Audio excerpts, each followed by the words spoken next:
Hello दोस्तों, welcome back to my channel knowledge with brain. और आज हम इस वीडियो में समझने वाले हैं रॉबर्ट लुइस स्टीवनसन की story strange case of doctor Jekyll and mister Hyde. तो चलिए बिना टाइम वेस्ट करे वीडियो की शुरुआत करते हैं। लेकिन पहले बात करते हैं रॉबर्ट लुइस स्टीवनसन की। दोस्तों, रॉबर्ट का जन्म 13 नवंबर 1850 एडिनबर्ग स्कॉटलैंड में हुआ था और उनकी डेथ 3 दिसंबर 1894 में हुई थी। दोस्तों, रॉबर्ट एक ऐसी फैमिली में बॉर्न हुए थे जहां पे सभी इंजीनियर्स थे, लेकिन उन्होंने लॉ चूज करी पढ़ने के लिए। लेकिन उन्होंने कभी भी लॉ को प्रैक्टिस नहीं करा सीरियसली। यंग एज से ही वो थोड़े फर्जाइल, थोड़े बीमार रहने वाले बच्चे थे और ज्यादातर टाइम अपना घर में ही बिताया करते थे, रीडिंग और राइटिंग कर कर। उनकी पुअर हेल्थ की वजह से उन्हें इमेजिनेशन और फैंटेसी में इंटरेस्ट आने लग गया और साथ ही ह्यूमन नेचर के डार्कर एस्पेक्ट में भी, क्योंकि उनके पास काफी टाइम था सोचने के लिए, चीजों को इमेजिन करने के लिए। उसके बाद वो फाइनली एक प्रोफेशनल राइटर बन गए और फोकस करते थे नॉवल, एस्से, ट्रैवल राइटिंग और पोएट्री में। उनके फेमस वर्क रहे हैं ट्रेजर आइलैंड, जो कि पब्लिश हुआ है 1883 में, जो कि एक क्लासिक एडवेंचर स्टोरी है। इसके अलावा किडनैप, जो कि पब्लिश हुआ है 1886 में, जो कि एक हिस्टोरिकल एडवेंचर नॉवल है। और फिर स्ट्रेंज केस ऑफ डॉक्टर जीकिल और मिस्टर हाइड, जो कि पब्लिश हुआ है 1886 में, जो कि एक साइकोलॉजिकल हॉरर नॉवल है जो एक्सप्लोर करती है ड्यूलिटी ऑफ ह्यूमन नेचर को। रॉबर्ट ने ज्यादातर जो ट्रैवलिंग करी है वो अपनी इलनेस की वजह से की है, जैसे प्लेसेस लाइक फ्रांस, यूएस और इवेंचुअली समोआ, जहां पे उनकी डेथ हुई थी। दोस्तों, रॉबर्ट ने शादी करी थी फैनी ऑसबॉर्न से, जो कि एक अमेरिकन वुमेन थी जिन्होंने काफी इन्फ्लुएंस किया है रॉबर्ट को उनकी लाइफ और वर्क में। दोस्तों, strange case of doctor Jekyll and mister Hyde पहली बार पब्लिश हुई है 1886 में इन लंदन और इसके पब्लिशर थे लॉन्गमांस ग्रीन एंड कंपनी। इस बुक को इमीडिएट सक्सेस मिल गई थी, फेम मिल गया था और ये एक्सप्लोर करती है ड्यूलिटी ऑफ ह्यूमन नेचर और साइकोलॉजिकल हॉरर को एक इंसान के अंदर, जिसके अंदर अच्छाई भी है और बुराई भी है। चलिए दोस्तों, अब इस नॉवल की कहानी को शुरुआत से समझते हैं।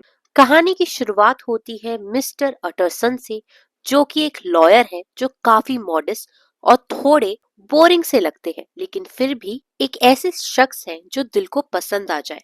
उसकी आंखों में एक वार्म दिखाई देती है, चाहे डिनर कन्वर्सेशन ज्यादा इम्प्रेसिव हो या ना हो, और ये चीज उनके जीने के तरीके में भी नजर आती है। वो अपने पुराने दोस्तों के लिए काफी ज्यादा वफादार है, इवन जब लोगों ने उन्हें छोड़ दिया हो। दोस्तों, अटरसन इतने ज्यादा मॉडेस्ट है कि उन्हें लगता है नहीं कि उसने अपने दोस्तों को कॉन्शियसली चूज किया हो। उसका अफेक्शन क्वालिटी से ज्यादा टाइम के बॉन्ड पर बेस्ड है। उसके एक दोस्त है रिचर्ड एनफील्ड, जिनके साथ वो हर संडे रेगुलर वॉक्स पर जाते हैं। दोनों को साथ चलते देख कोई भी सोचेगा कि इनमें कुछ कॉमन नहीं है, फिर भी दोनों कहते हैं कि वो इन वॉक्स का इंतजार करते हैं। एक दिन जब वो दोनों वॉक पर होते हैं, वो लंदन की एक बिजी बाई स्ट्रीट पर पहुंचते हैं। वहां के हाउसेस ब्राइट हैं और हर जगह पॉस्पेरिटी का फील आता है।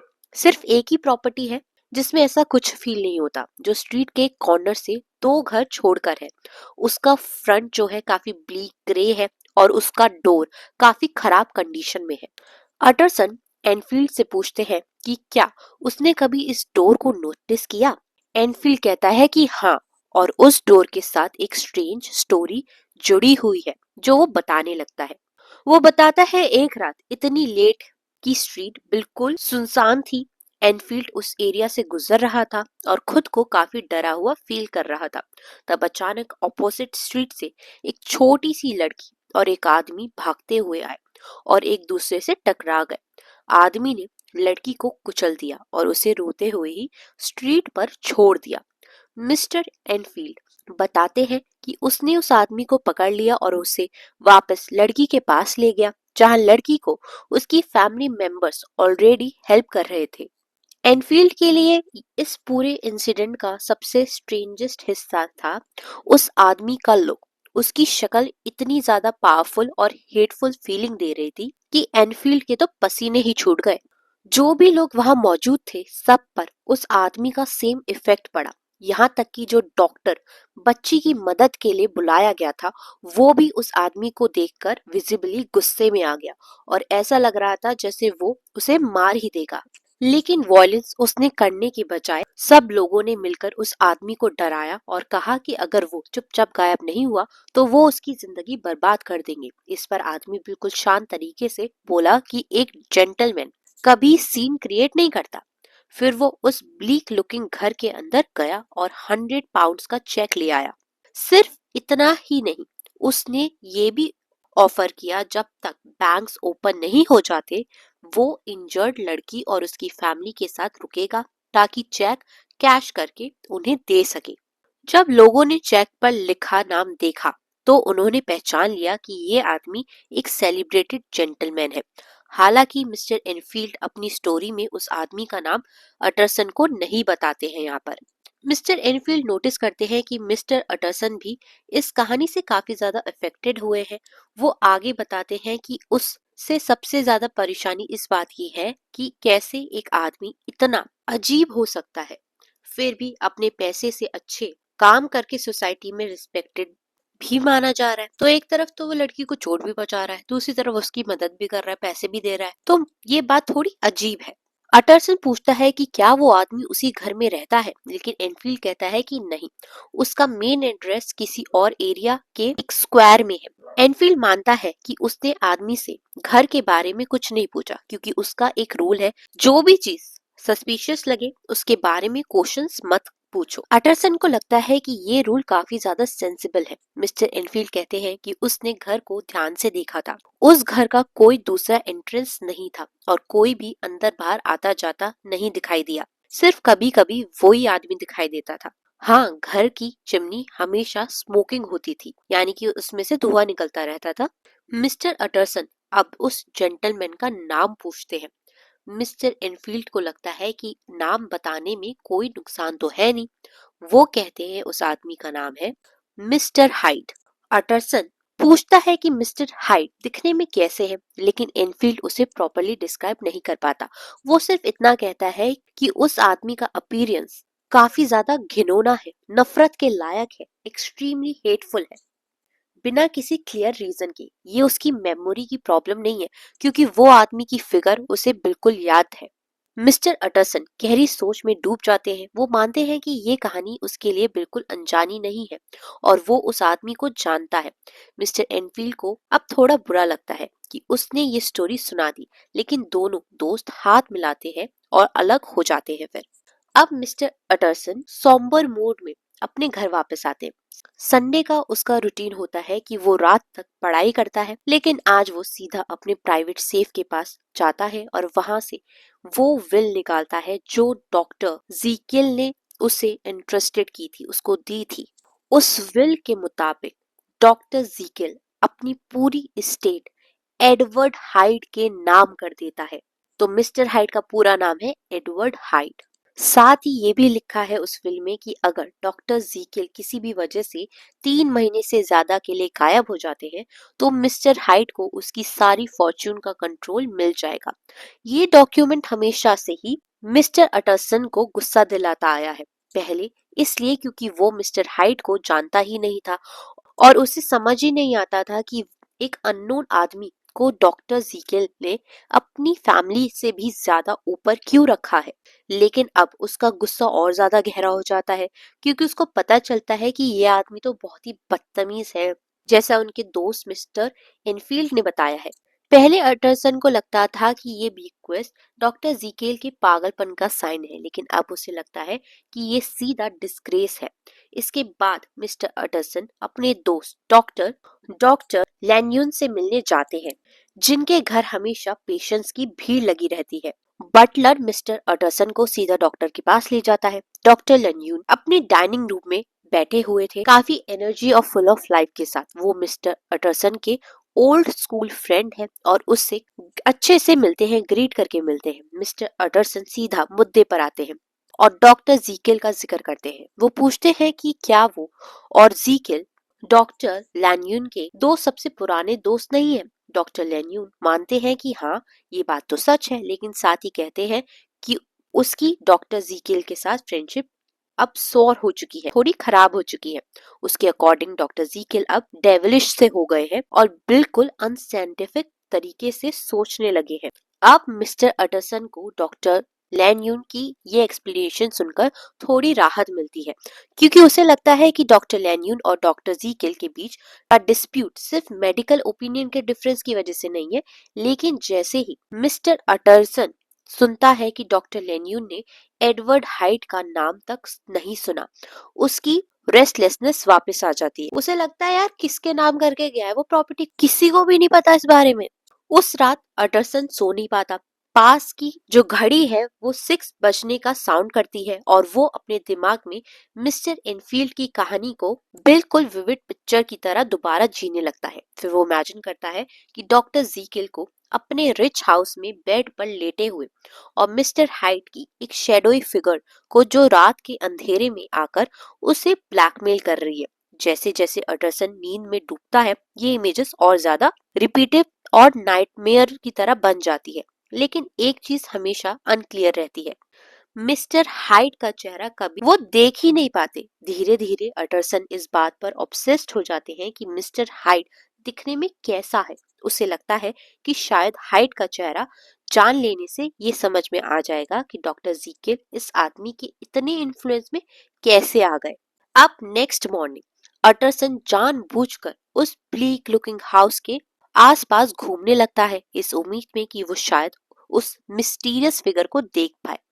आखिरकार एक फ्रोस्टी रात को जब स्ट्रीट बिल्कुल साइलेंट हो जाती है और हर छोटी आवाज भी तीखी और क्लियर लगती है, अटरसन किसी के अप्रोच करने की फुटस्टेप सुनता है। फुटस्टेप और पास आती है। जब तक मिस्टर अटरसन उस आदमी की प्लेन सी फिगर देख लेते हैं वो तुरंत उस डोर पर सरप्राइज कर देते हैं और उसका नाम लेकर बात करते हैं। मिस्टर हाइट एक पल के लिए घबरा जाता है, लेकिन फिर नाम सुनकर जवाब देता है। मिस्टर अटरसन अपना इंट्रोडक्शन देते हैं और कहते हैं कि वो डॉक्टर जीकिल का फ्रेंड है। इस पर मिस्टर हाइट बताता है कि डॉक्टर जीकिल घर के अंदर नहीं है। अटरसन मिस्टर हाइट से कहता है कि वो उसका चेहरा देखना चाहता है।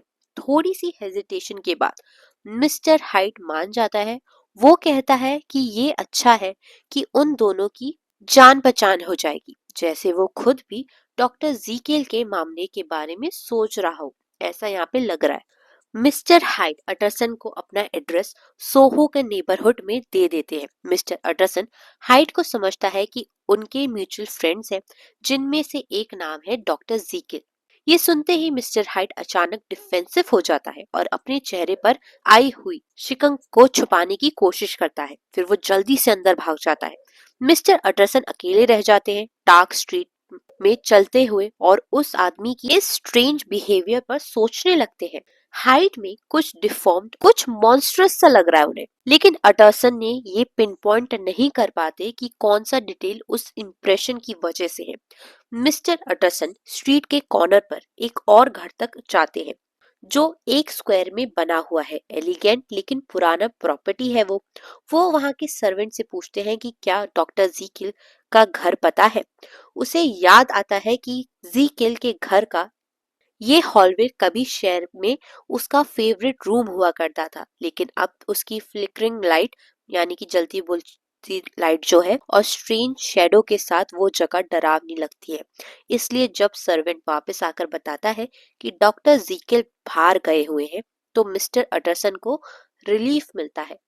अब मिस्टर अटरसन सर्वेंट से पूछते हैं कि क्या ये ठीक है कि उसने मिस्टर हाइड को एक पुराने से कमरे में एक सीक्रेट से रूम में जाते हुए देखा है। सर्वेंट जवाब देता है कि मिस्टर हाइड के पास उस जगह की है और सर्वेंट को क्लियर इंस्ट्रक्शन दी गई है कि वो हमेशा मिस्टर हाइड के ऑर्डर्स माने।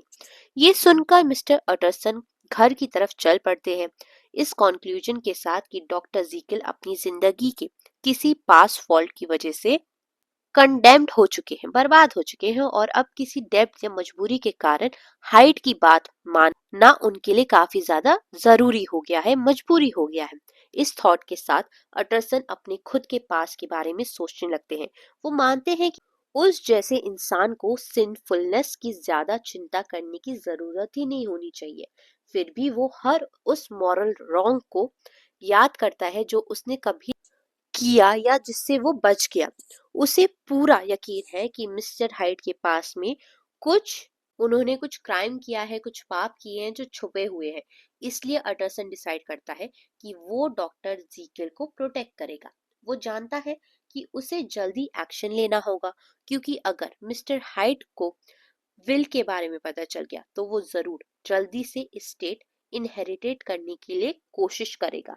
डॉक्टर जीकिल अपने कुछ क्लोज फ्रेंड के लिए एक डिनर पार्टी होस्ट करता है। मिस्टर अटरसन जैसे वो अक्सर करता है बाकी लोगों के जाने के बाद भी थोड़ी देर रुक जाता है ताकि डॉक्टर से बात कर सके। अटरसन डिनर पार्टीज में काफी वेल लाइक्ड होता है, काफी ज्यादा खुश होता है क्योंकि सबको उसकी कंपनी अच्छी लगती है। डॉक्टर जीकेल एक गुड लुकिंग काइंड आदमी है और मिस्टर अटरसन के लिए उसका मन में क्लियरली अफेक्शन दिखाई देती है। मिस्टर अटरसन बातचीत के दौरान जीकेल की विल का टॉपिक छेड़ देते हैं। तो दोस्तों, डॉक्टर जीकेल अब पिक्चर में आ चुका है जिसने पार्टी होस्ट करी है और अटरसन उससे बात कर रहे हैं। अटरसन कुछ पूछ पाए इससे पहले जो जीकेल है वो बोल पड़ता है। वो अटरसन से सिंपैथी एक्सप्रेस करता है और कहता है कि उसे अफसोस है कि उसने उससे इस विल के मामले में इन्वॉल्व किया, क्योंकि वो देख सकता है कि ये सब अटरसन को कितना ज्यादा डिस्टर्ब कर रहा है। डॉक्टर जीकिल आगे कहते हैं कि इस बात से सबसे ज्यादा अपसेट होने वाला इंसान अटरसन के बाद डॉक्टर लैन्योन ही है। वो बताता है कि लैन्योन का स्ट्रॉन्ग ओपिनियन है कि जीकिल कुछ साइंटिफिक रॉन्ग डूइंग में इन्वॉल्व है, कुछ गलत काम कर रहे हैं। जीकिल ये भी ऐड करता है कि वो खुद डॉक्टर लैन्योन से काफी ज्यादा डिसअपॉइंटेड है। अटरसन बात को फिर से मेन इशू पर ले आता है और कहता है कि अब वो उससे और भी ज्यादा वर्क करने की वजह मिल गई है। वो डॉक्टर जीकिल को मिस्टर हाइड के बारे में बताना शुरू करता है, लेकिन जैसे ही वो नाम लेता है डॉक्टर जीकिल कन्वर्सेशन को तुरंत ही बंद कर देते हैं। जीकिल अटरसन को अश्योर करता है कि वो पूरी कहानी नहीं जानता और इस टॉपिक पर बात करने से कोई फायदा नहीं होने वाला। वो कहता है कि वो खुद एक बहुत डिफिकल्ट पोजीशन में है। अटरसन फिर भी कोशिश करता है कि डॉक्टर जीकिल उसे अपना सीक्रेट ट्रस्ट के साथ बता दे।